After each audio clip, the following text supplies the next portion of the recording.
खुशी एक एहसास जिसकी हर किसी नूं तलाश, गम अजिहा अनुभव जो हर एक दे पास, पर जिंदगी वही जिंदा जिसनूं अपने ते विश्वास, जिसनूं अपने ते विश्वास। मेरा नाम विशु है। मैं 8वीं क्लास च पढ़ रहा हैं और मैनू कुर्सियाँ और टेबल और नवारियां ते बजांदा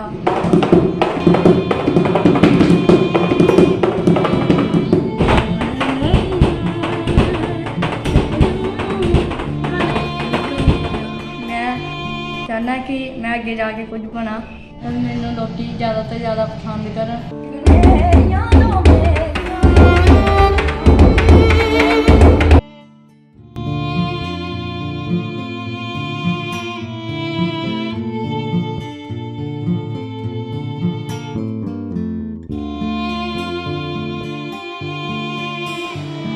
हुनर ਤਾਂ ਸਭ ਦੇ ਵਿੱਚ ਹੁੰਦਾ, ਕਿਸੇ ਦਾ ਛਿਪ ਜਾਂਦਾ ਤੇ ਕਿਸੇ ਦਾ ਛਪ ਜਾਂਦਾ। ਹੁਨਰ ਹੋਵੇ ਤੇ ਉਹ ਕਿਸੇ ਵੀ ਚੀਜ਼ ਦਾ ਮੁਹਤਾਜ ਨਹੀਂ ਹੁੰਦਾ ਅਤੇ ਪ੍ਰਮਾਤਮਾ ਦਾ ਹੱਥ ਸਿਰ ਤੇ ਹੋਵੇ ਤਾਂ ਕਦੇ ਨਾ ਕਦੇ ਉਸ ਦੀ ਪਹਿਚਾਣ ਹੋ ਜਾਂਦੀ ਹੈ। ਅਜਿਹਾ ਇੱਕ ਹੁਨਰ ਇਸ ਬੱਚੇ 'ਚ ਦੇਖਣ ਨੂੰ ਮਿਲਿਆ। ਇਸ ਦਾ ਨਾਮ ਅਮਨਪ੍ਰੀਤ ਸਿੰਘ ਜੋ ਕਿ ਪਠਾਨਕੋਟ ਦੇ ਨਾਲ ਲੱਗਦੇ ਪਿੰਡ ਅਨੂਪ ਸ਼ਹਿਰ ਦਾ ਰਹਿਣ ਵਾਲਾ ਹੈ। ਇਸ ਦੇ ਹੱਥਾਂ ਦੀ ਕਲਾ ਦੇਖ ਤਾਂ ਇਸ ਦੇ ਘਰ ਵਾਲੇ ਵੀ ਹੈਰਾਨ ਹੋ ਜਾਂਦੇ ਨੇ। ਅਮਨਪ੍ਰੀਤ ਆਪਣੇ ਹੱਥਾਂ ਦੇ ਨਾਲ ਟੇਬਲ, ਕੁਰਸੀ, ਅਲਮਾਰੀ ਅਤੇ ਦਰਵਾਜ਼ਿਆਂ ਹਰ ਜਗ੍ਹਾ ਆਪਣੀ ਕਲਾ ਦਿਖਾ ਰਿਹਾ ਹੈ।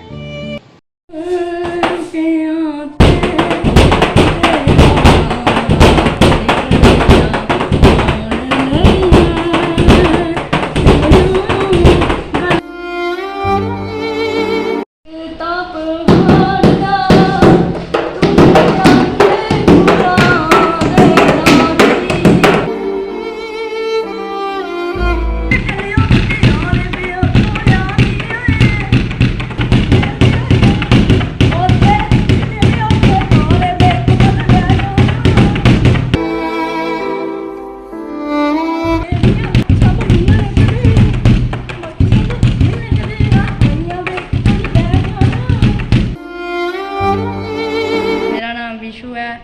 मैं 8वीं क्लास च पढ़ रहा हैं और मैनू कुर्सियाँ और टेबल और नवारियां ते बजाने का बहुत शौक है और फ्रिजां ते भी बजाने का बहुत शौक है और इसलिए मैं बजा रहा और हर एक चीज़ ते बजा लैना ते और मैं चाहना कि मैं अगे जाके कुछ बना और मैनू लोग ज़्यादा तो ज़्यादा कमेंट कर। मैं बचपन तो ही बजाने लग पिया सीगा और मैं 5-6 साल का सीगा। मैं हत्थां नाल बजाना और नाल ही मेरे लोग ज़्यादा तो ज़्यादा वीडियो देखन और ज़्यादा तो ज़्यादा पसंद करन।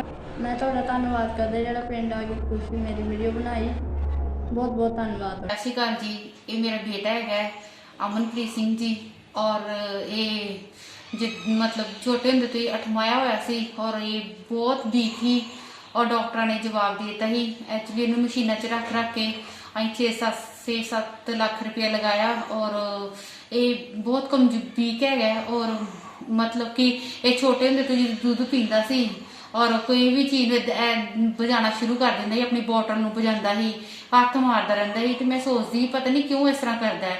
हुण जूं ये थोड़ा बड़ा है जो इसकी ग्रोथ बढ़ी और फिर मैनू पता लगा कि दरवाजे, कुर्सियां जो लभे बजाना शुरू कर देते दैन और ये घर के अंदर ही है और सिर्फ इसकी ग्रोथ घट होने करके मतलब कि अठमाया होने करके ये मतलब कि 14 साल का है और वीक और इस तरह ही पिंड चो किते भी जाता है घर घर किसी दरवाजा बजाना, किसी कुर्सी बजानी। जो कोई रिश्तेदार आस पड़ोस देखते हैं लोग ये गीत नू बोल के सुनते हैं और कहते हैं कि यदा टैलेंट है इनू बाहर कड्डो और सोशल मीडिया ते पाओ ताकि एदा भी बच्चे का गुण बाहर निकले। पिंड च रह के लोग बहुत कुछ बोलते हैं कि मतलब कि ये बारे दसो।